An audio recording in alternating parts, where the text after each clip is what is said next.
Hello 8th class students. Now we are going to enter into the 15th week and you will be writing the FA2 examination. The syllabus is chapter 3 and chapter 4, and we know that chapter 3 is a bigger one and chapter 4 is a little smaller one. So the most of the questions will be from chapter 3 itself only.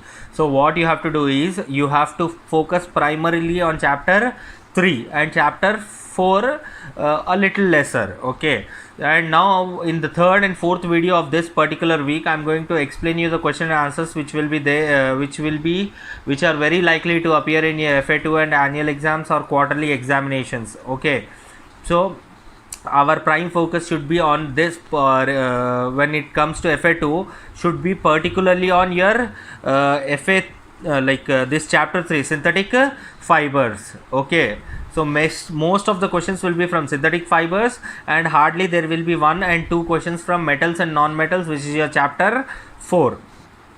Now in this video I'm going to give you the revision videos of those particular chapters. Thank you. Do watch them. What is this bridge made of? The bridge is made of metal. Why do they use metal for making bridges? Well, in olden times, people made bridges and buildings with wood. But none of these bridges and buildings lasted long. Structures that are made of metals or use metals to form the skeleton of the structure are strong and durable. That's one of the reasons why metals are used so widely for making almost everything that we see around us. In this lesson, you will learn about metals. By the end of this lesson, you will be able to list the uses of metals, list the physical properties of metals, and list the chemical properties of metals. Metals are used in making machinery, automobiles, aeroplanes, buildings, trains, satellites, gadgets, cooking utensils, water boilers, etc. Are all metals hard, strong, and durable solids? No. Sodium and potassium are soft metals that can be cut with a knife. And mercury is a liquid metal. A liquid metal. Can metals be gaseous too? No. There are no gaseous metals. Dad, why are those thick wires carrying electric power made of metal? Is it because the wires need to be very strong? Yes, those wires need to be strong. But there is a more important reason why those wires are made of metal. You see, metals conduct electricity very well. Non-metals don't. That is the most important reason why wires that carry electricity are always made of metal. Haven't you noticed the wires attached to all electrical and electronic gadgets, such as toasters, television sets and computers? Speaking of gadgets, why is the base plate of an electric iron made of metal? It is not supposed to conduct electricity. The metal base in an electric iron is for conducting heat, not electricity. Metals are also very good conductors of heat too. That's why cooking utensils, irons, heaters, etc. are all made of metals. Besides, metals can be easily shaped into wires. This property of metals is called ductility. Dad, what is that man doing? He is a blacksmith, and he is hammering the red-hot piece of metal into a flat tool. Metals can be easily shaped into thin flat sheets. This characteristic of metals is called malleability.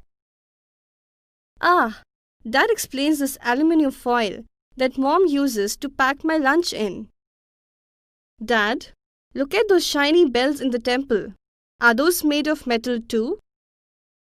Yes, all metals make a sound when struck with hard objects, and most metals can be polished to a shiny appearance.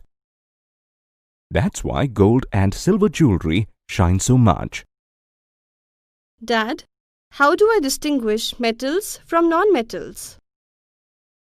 Well, as we just saw, things made of metal typically are sturdy, can be polished to a shiny finish, are good conductors of electricity and heat, can be drawn into wires and beaten into thin sheets, and produce a sonorous sound when struck with hard objects. Dad, why has this iron rod turned like this? It's rusted. Iron reacts with atmospheric oxygen and moisture to form iron oxide, which is commonly known as rust. Metals react with other elements in a variety of ways. Metals burn in the presence of oxygen to form metal oxides, which are basic in nature. For example, if you burn a strip of magnesium, magnesium will burn in oxygen to form magnesium oxide. Magnesium oxide dissolves in water to form magnesium hydroxide, which is basic in nature. Similarly, when a copper vessel is exposed to moist air, a green coating forms on its surface. The coating formed is a mixture of copper hydroxide and copper carbonate. At last, I've found them. What are these? Oh, iron nails. These nails got rusted too. Yes, the nails have rusted because of the moisture present in air. Metals react with water, but all metals do not show the same kind of reactivity. For example, sodium reacts vigorously with water and oxygen and produces so much heat that it catches fire. That's why sodium is stored in kerosene, to prevent it from coming into contact with moisture and oxygen. Let's try an experiment. Take a trough. Fill half of it with water. Now, carefully cut a small piece of sodium and dry it using a filter paper. Then, wrap it in a small piece of cotton. Place the piece of sodium in the water trough. You will observe that sodium reacts vigorously with water, catches fire and moves about in the water, making a hissing sound. Now, touch the trough. It's hot.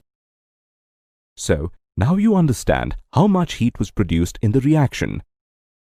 When you introduce a red litmus paper, it turns blue, indicating that the solution formed is basic in nature. Be careful. You should stay away from the water trough during the reaction. It gets very hot. What are you doing, Father? I'm cleaning this tap with a lime peel. The tap is looking dull because of the deposits of calcium salts in water. Ah, the tap is shining now. How did that happen? Lime juice contains citric acid. Acids react with salts of metals. The citric acid of the lime juice reacted with the calcium salts on the tap, and now the tap is clean. Metals react with acids, such as hydrochloric acid and sulfuric acid, to give out hydrogen gas. Let's try an experiment to understand how this happens.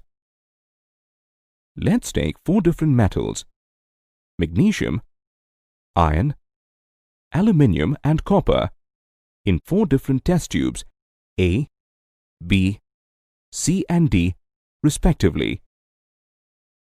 To these test tubes, we add 5 milliliter of dilute hydrochloric acid or sulfuric acid using a dropper. We now heat the test tubes gently using a Bunsen burner. Hydrogen gas is liberated. But how do we know it's hydrogen? To test the gas, we introduce a burning splinter near the mouth of the test tube. The splinter is put off with a pop. It shows that the gas is hydrogen. From this, we can conclude that metals react with dilute acids and liberate hydrogen gas.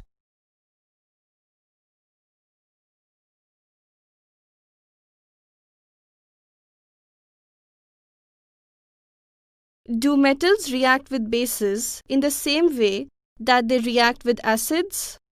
Yes, the reactions are quite similar. Metals react with bases, such as sodium hydroxide, to produce hydrogen gas. Let's verify this with an experiment.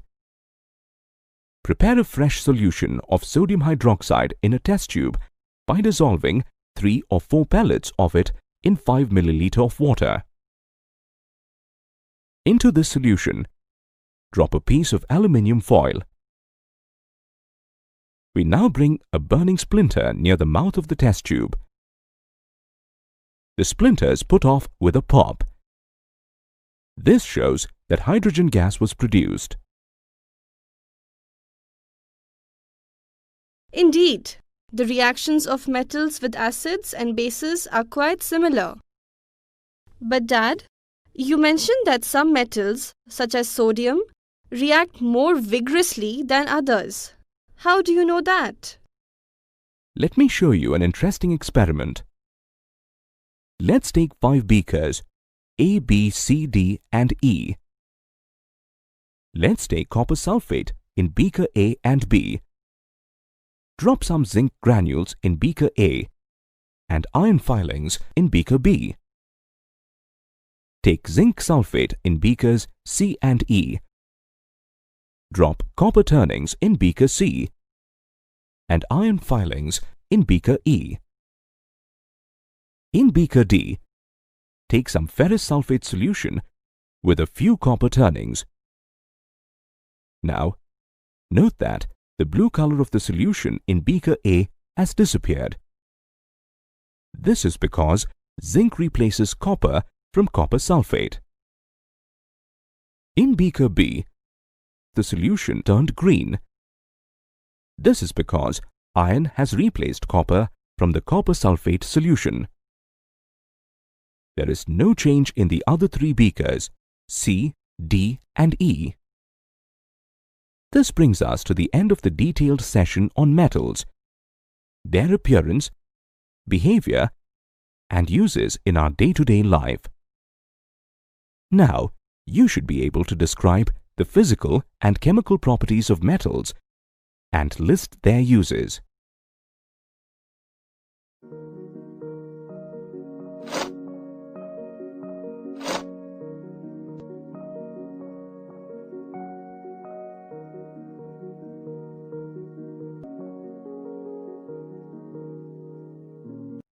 Elements are classified as metals, nonmetals, and metalloids.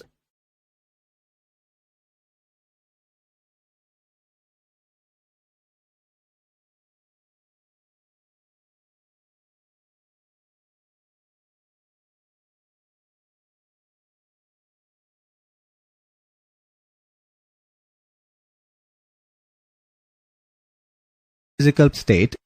Generally, metals exist in solid state at room temperature. Mercury is the exceptional metal which exists in liquid form at room temperature. Non-metals exist in all 3 states: solid, liquid, and gas. Metals are lustrous in nature. Let's prove this by doing an activity. Take a brick or a piece of gold and sulfur and place them in a dark room. Switch on the light. When light falls on the gold and solid sulfur, you will observe that gold shines while solid sulfur does not. Hence, we can conclude that metals are lustrous in nature while non-metals are non-lustrous in nature. Metals are usually hard and are very strong. Hardness varies from metal to metal. A metal like sodium is soft and can be easily cut with a knife, while aluminium cannot be cut with a knife.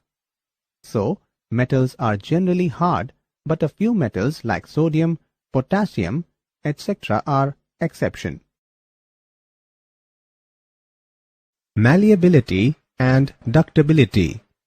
Metals are malleable and ductile in nature. Let us do an activity. To show this, take an iron block and strike on it with a hammer. You will observe that iron changes into sheet. This property is called malleability. Copper changes into wire by doing some mechanical work. This property is called ductibility. Non-metals do not show malleable and ductile nature. Examples are coal and sulfur. Malleability of materials. Let us do an activity to demonstrate malleability of materials. Take a small iron nail, a coal piece, a piece of thick aluminium wire, and a pencil lead. Beat the iron nail with a hammer. Try to hit it hard. Now hit hard the aluminium wire. Now repeat this activity on the coal piece and pencil lead. You will observe that the iron nail and the aluminium wire get flattened on hammering, while the coal piece and the pencil lead break into pieces. Thus, the property of materials by which they can be beaten into thin sheets is called malleability. Notice, when your mom cooks food in a metallic pot in the kitchen, when cooking, when she touches this pot with open hand, her hand gets burnt. Why this happens? Metals are good conductors of heat. When you cook food in an insulator pot, no one is injured. Electrical conductivity can be explained with the help of the following activity. Set up our simple electric circuit as shown here. Hold a piece of copper metal with the help of crocodile clips between the terminals A and B. The bulb glows. Repeat the experiment with a piece each of iron and magnesium. Take other metals as your choice, one by one. You will observe that bulb glows in each case, but the brightness varies. Thus, we can conclude that metals are good conductors of electricity. Electrical conductivity of materials. Let us do an activity to demonstrate electrical conductivity of materials. Set up a simple electrical circuit as shown here. Take some materials such as an iron rod, sulfur, piece of coal, and copper wire. Hold the iron rod with the help of crocodile clips between the terminals A and B. The bulb glows. Repeat the activity with sulfur, coal piece, and copper wire one by one and observe. You will observe that in case of sulfur and coal piece, the bulb does not glow, while in case of copper wire, it glows.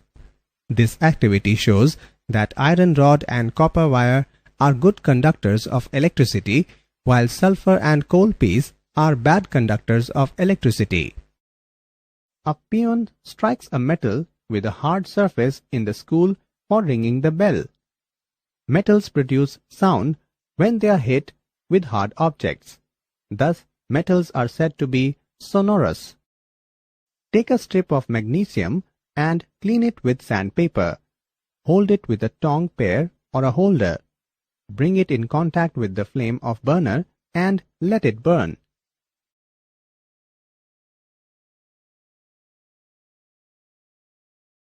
Collect the ashes formed and dissolve them into water. Test the resultant solution with both red and blue litmus paper one by one to check whether it is acidic or basic. You will observe that red litmus paper turns blue. Thus, magnesium oxide is basic in nature. Metals react with oxygen to produce basic oxide. Reaction with oxygen. Rusting. When iron is exposed to moisture, it corrodes readily and gets covered with a brown flaky substance called rust. Chemically, rust is hydrated iron oxide, Fe2O3 2H2O. The reaction takes place as. Similarly, when a copper vessel is exposed to moist air for long, it acquires a dull green coating, The green layer is a mixture of copper hydroxide and copper carbonate. The reaction takes place as nature of metal oxide. Take 1 spoonful of rust in a beaker and add some amount of water in it. You will observe that the rust remains suspended in water. Shake the suspension well. Now test the solution with red and blue litmus paper. You will observe that red litmus paper turns blue while the blue litmus paper remains as it is. Thus, we can conclude that the solution is basic in nature. This activity shows that the oxide of iron is basic in nature.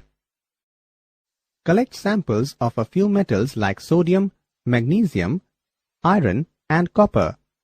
Put small pieces of these samples separately in a china dish having cold water. Add the metals in cold water one by one.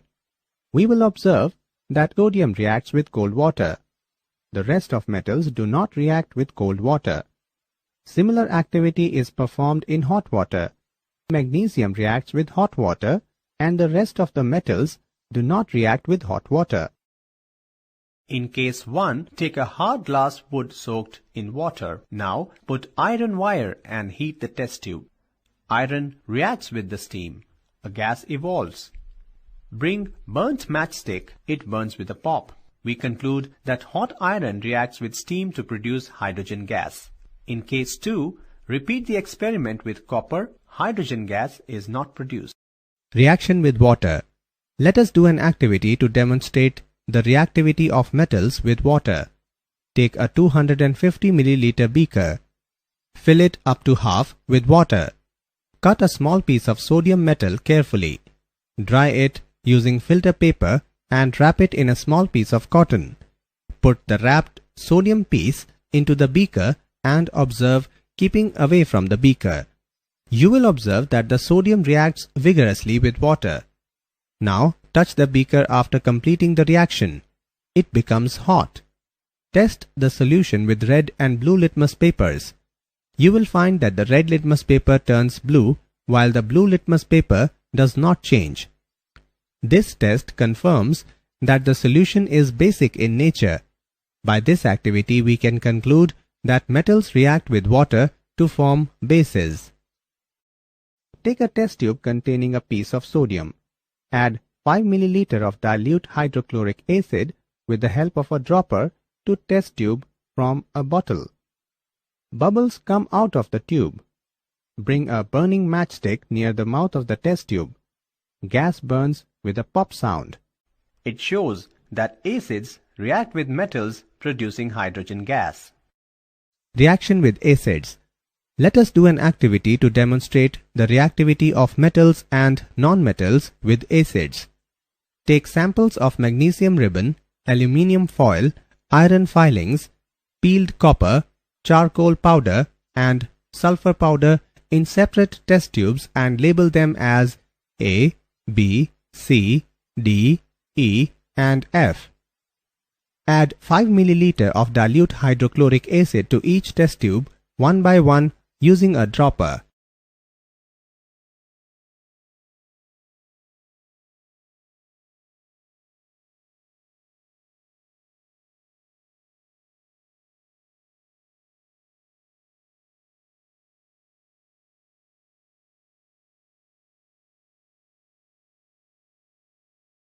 You will observe that some gas is evolved in the test tube A, B and C while none in the rest.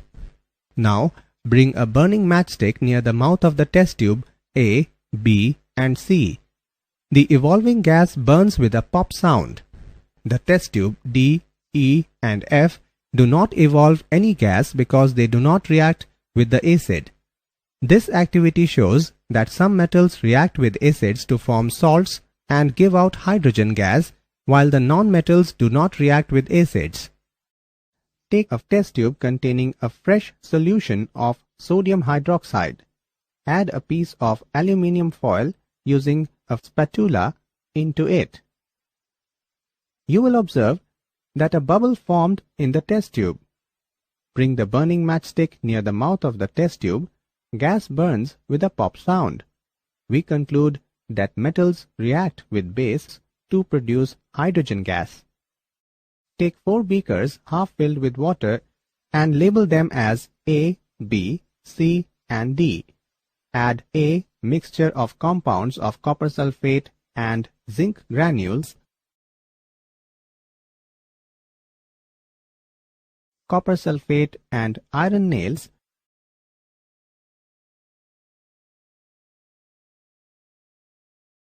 zinc sulfate and copper turnings,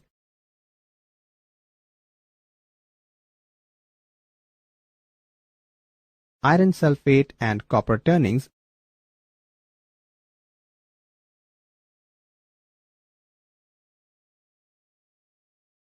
stir the solution in each beaker and keep the beakers undisturbed for some time. You will observe that in beaker A and B, blue color of copper sulfate solution disappears and a powdery red mass of copper is deposited at the bottom of the beaker.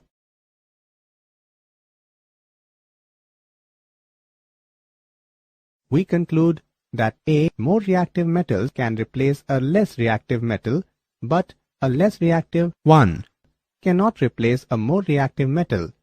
Zinc and iron are more reactive than copper. Uses of metals. Metals like copper, aluminium are used to make electric wires since they are good conductors of electricity. Some metals such as zinc are used for galvanizing iron as a protective layer against rusting. Metals such as aluminium, copper and iron are used to make utensils. Mercury is used in thermometers. Metals such as silver, gold and platinum are used to make jewelry. Nickel and chromium are used for electroplating. Metals being very hard and strong are used as building materials. Metals and non-metals. Introduction. Elements are classified as metals and non-metals. Metals are generally hard solids and have a luster. Most of the metals are malleable, ductile, and some of them are good conductors of heat. Calcium, aluminium, zinc, copper, mercury are examples of metals. Metals are helpful to us in many ways. We use them in the construction of houses, automobiles, electrical appliances, and also plays a key role in the transmission of electricity. Malleability. Take a small iron nail, a coal piece, a piece of thick aluminium wire, and a pencil lead. Beat the iron nail with a hammer. Try to hit hard. Hit hard the aluminium wire also. Then repeat the same kind of treatment on the coal piece and pencil lead. The shape of the iron nail and the aluminium wire changed on beating. If they were beaten harder, these could be changed into sheets. You might be familiar with silver foil used for decorating sweets. You must also be familiar with the aluminium foil used for wrapping food. The property of metals by which they can be beaten into thin sheets is called malleability. The property of metal by which it can be drawn into wires is called ductility. Material properties. Some materials are hard, lustrous, malleable, ductile, sonorous, and good conductors of heat and electricity. The materials which generally possess these properties are called metals. The examples of metals are iron, copper, aluminium, calcium, magnesium, etc. In contrast, materials like coal and sulfur are soft and dull in appearance. They break down into a powdery mass on tapping with a hammer. They are not sonorous and are poor conductors of heat and electricity. These materials are called non-metals. The examples of non-metals are sulfur, carbon, oxygen, phosphorus, etc. Chemical properties. Collect a spoonful of rust and dissolve it in a very little amount of water. You will find that the rust remains suspended in water. Shake the suspension well. Test the solution with red and blue litmus papers. It turns red litmus blue, which is basic in nature. Chemical properties of metals. When a copper vessel is exposed to moist air for long, it acquires a dull green coating. The green material is a mixture of copper hydroxide, CuOH2, and copper carbonate, CuCO3. The following is the reaction.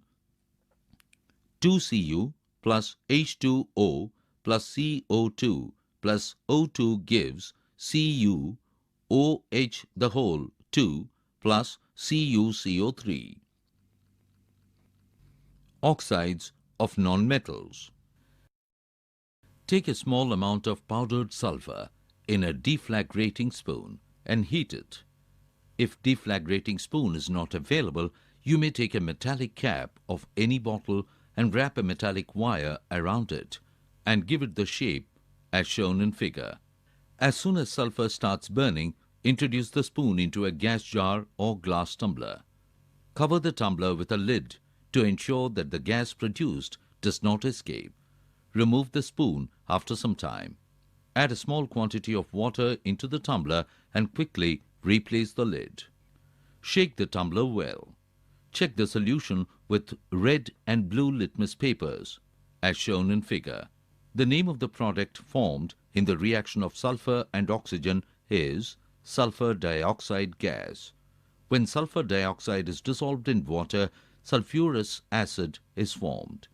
The reaction can be given as follows. Sulfur dioxide SO2 plus water H2O gives sulfurous acid H2SO3. The sulfurous acid turns blue litmus paper red. Generally, oxides of nonmetals are acidic in nature. Reaction with water. Let us see how metals and nonmetals react with water. Take a 250 ml beaker or a glass tumbler. Fill half of it with water. Now, carefully cut a small piece of sodium metal. Dry it using filter paper and wrap it in a small piece of cotton. Put the sodium piece wrapped in cotton into the beaker. Observe carefully. During observation, keep away from the beaker. When reaction stops, touch the beaker.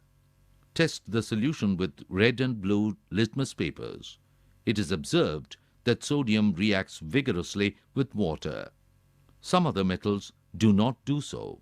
Generally, nonmetals do not react with water, though they may be very reactive in air. Such nonmetals are stored in water. For example, phosphorus is a very reactive nonmetal. It catches fire if exposed to air. To prevent the contact of phosphorus with atmospheric oxygen, it is stored in water.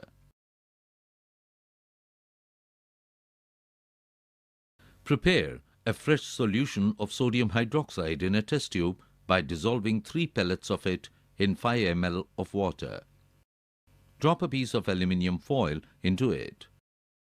Bring a burning matchstick near the mouth of the test tube. Observe carefully. A pop sound is produced. The pop sound indicates the presence of hydrogen gas. Metals react with sodium hydroxide to produce hydrogen gas. Displacement reactions. Take 500 ml beakers and label them A, B, C, D, and E. Take about 50 ml of water in each beaker. Dissolve in each beaker a teaspoonful of each substance as indicated in figure. Keep the beakers undisturbed for some time. Record your observations in your notebook.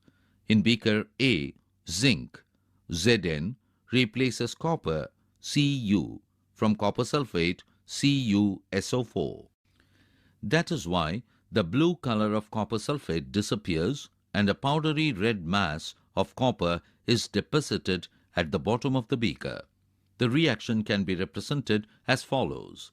Copper sulfate, CuSO4 plus zinc, Zn, blue, gives zinc sulfate, ZnSO4 plus copper, Cu. The first one is colorless, the second one is red. You can write down the reaction taking place in beaker B in a similar manner. There could have been displacement of zinc by copper in beaker C and by iron in beaker E.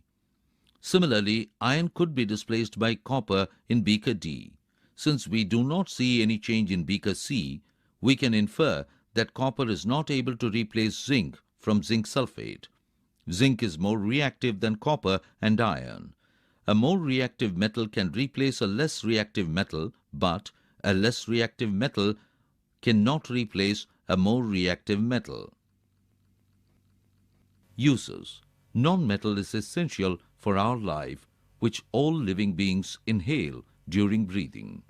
Non-metals used in fertilizers to enhance the growth of plants. Non-metal used in water purification process. Non-metal used in the purple-colored solution which is applied on wounds as an antiseptic. Non-metals are used in crackers.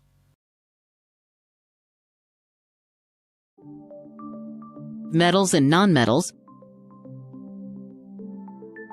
Most of the elements in the periodic table are metals, and they generally have 1, 2, or 3 electrons in their outermost shells.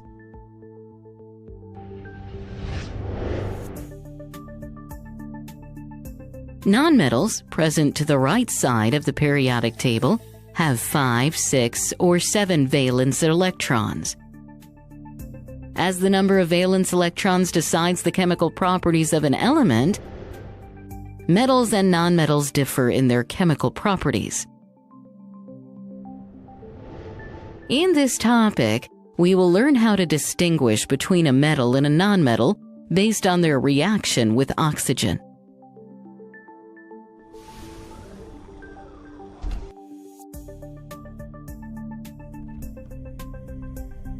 Take a magnesium ribbon and burn it in air. It burns with the bright white light to produce magnesium oxide.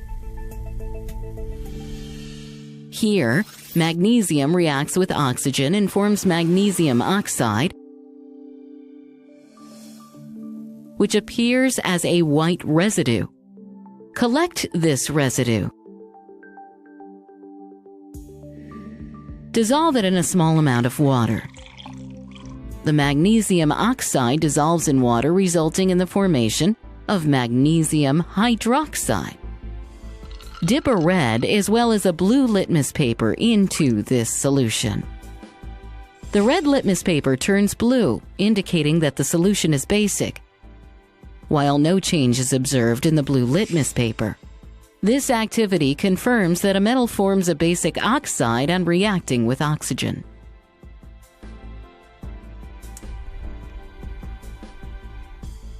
Now, take some sulfur, which is a nonmetal, on a deflagrating spoon and start heating it on a burner. It first melts and then starts burning to form sulfur dioxide. Immediately, dip the spoon in a beaker filled with water and cover the beaker with a lid so that the gas does not escape. This trapped gas now dissolves in water, resulting in the formation of sulfurous acid.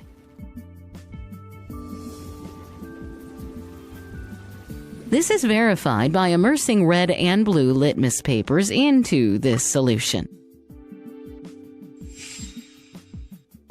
The blue litmus turns red, while the red litmus remains unaffected. Thus, nonmetals react with oxygen to form their respective acidic oxides. Summary: metals have 1, 2, or 3 valence electrons, while nonmetals have 5, 6, or 7 valence electrons. Metals react with oxygen to form oxides which dissolve in water to form basic solutions, while nonmetals react with oxygen to form oxides which dissolve in water, forming acidic solutions.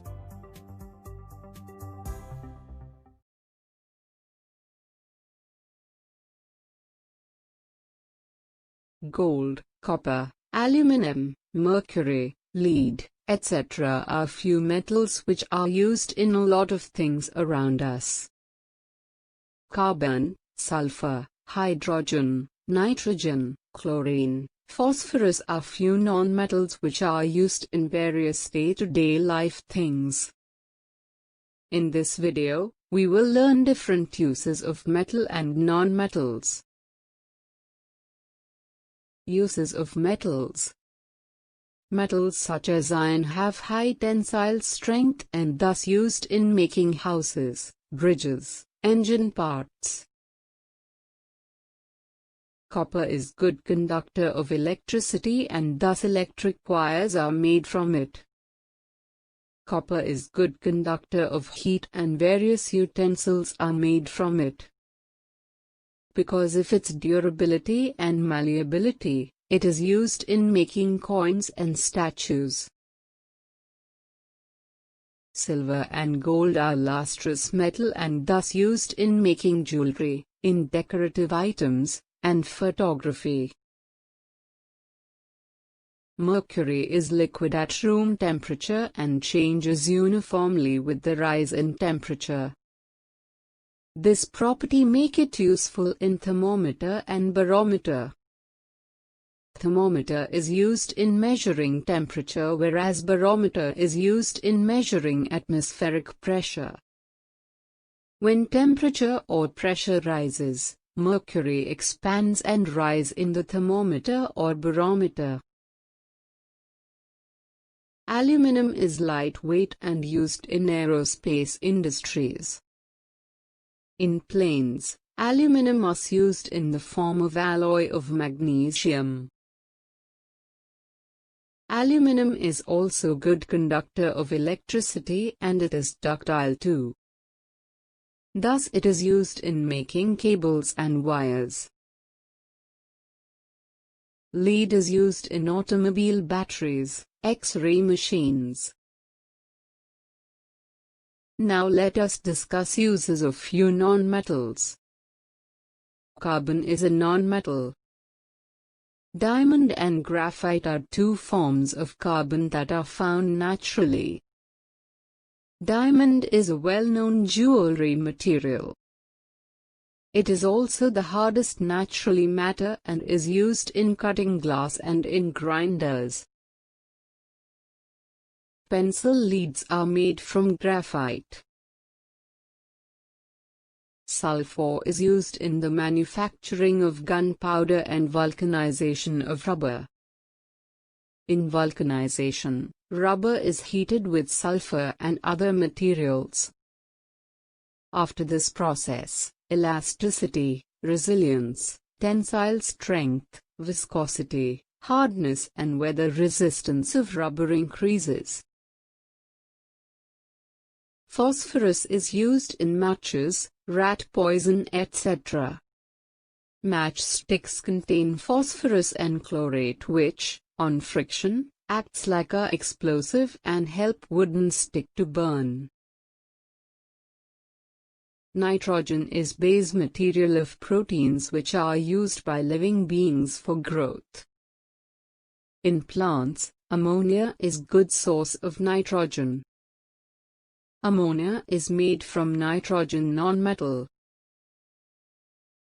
Chlorine is helpful in killing dangerous microbes and thus it is used as a bleaching agent and in sterilizing water. Sterilizing is the process in which harmful microbes are removed from something. Hydrogen is used as a rocket fuel and hydrogen flame is used for cutting and welding purposes, as well as a reducing agent. Reduction is the process by which pure metals are obtained in a chemical reaction.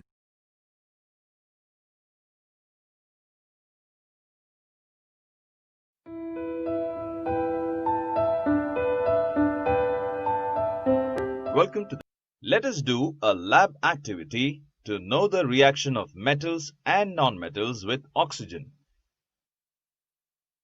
Click each tab to know more.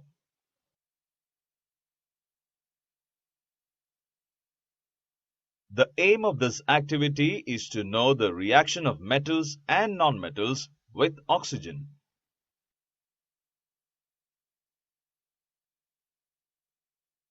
The materials used in this lab activity are: 1 metal sample, magnesium; 1 non-metal sample, sulfur; Bunsen burner; litmus papers, blue and red.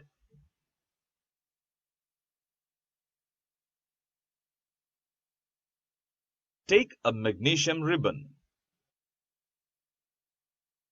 Hold the ribbon with a pair of tongs. Burn the ribbon using a burner. Collect the ash which is formed by burning the ribbon in a watch glass. Now dissolve the ashes in water. Take both blue and red litmus papers. Dip them in the resultant solution individually.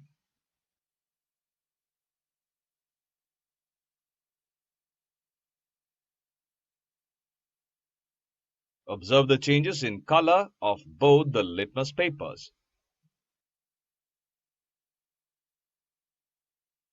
In this activity, we have observed that magnesium ribbon burns brilliantly and a white ash is left behind.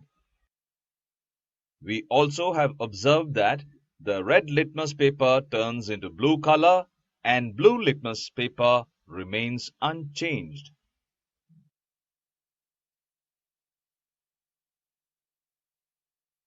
Collect some sulfur powder in a watch glass. Burn the sulfur powder using a burner.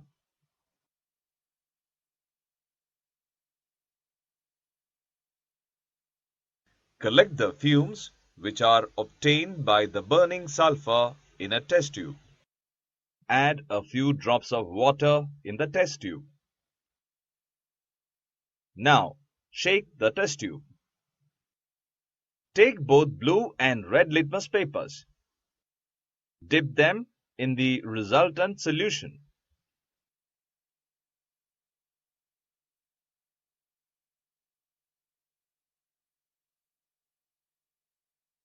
Observe the changes in the color of both the litmus papers.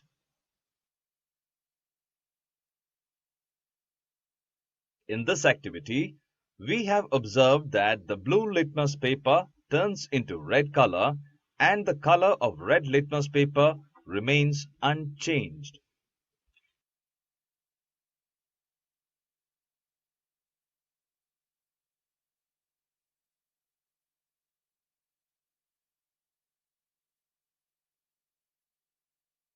In this activity, we have learned that magnesium produces acidic oxides when dissolved in water.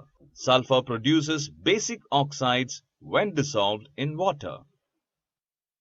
Finally, we learned that most metals produce basic oxides and most nonmetals produce acidic oxides when dissolved in water.